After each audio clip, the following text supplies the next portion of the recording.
The Geneva Bible, the Book of Exodus, dated 1560. Chapter 1.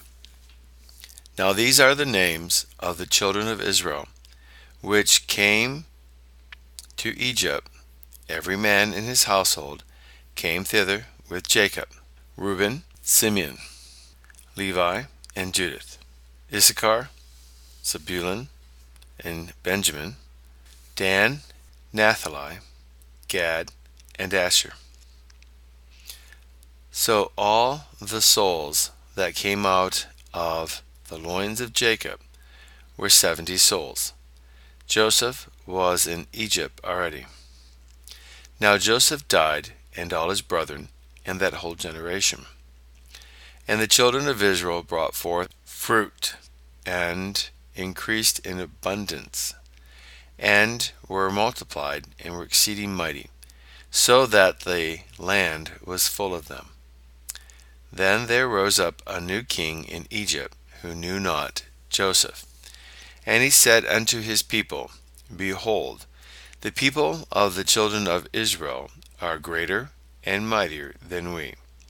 Come, let us work wisely with them, lest they multiply, and it come to pass that if there be war, they join themselves also unto our enemies, and fight against us, and get them out of the land.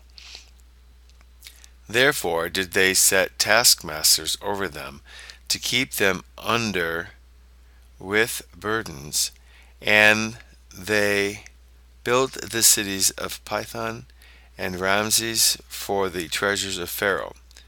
But the more they vexed them, the more they multiplied and grew.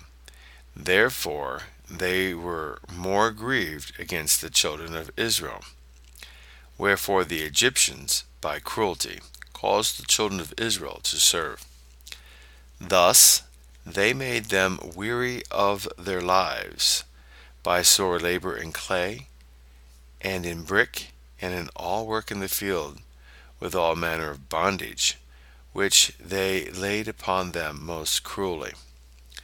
Moreover, the king of Egypt commanded the midwives of the Hebrew women, of which the one name was Shiphrah, and the name of the other Puah, and said, When ye do the office of a midwife to the women of the Hebrews, and see them on their stools, if it be a son, then ye shall kill him, but if it be a daughter, then let her live. Notwithstanding, the midwives feared God, and did not as the king of Egypt commanded them, but preserved alive the men children. Then the king of Egypt called for the midwives, and said unto them, Why have ye done this, and have preserved alive the men children? And the midwives answered Pharaoh, Because the Hebrew women are not as the women of Egypt, for they are lively and are delivered, yet the midwife come at them. God therefore prospered the midwives, and the people multiplied, and were very mighty.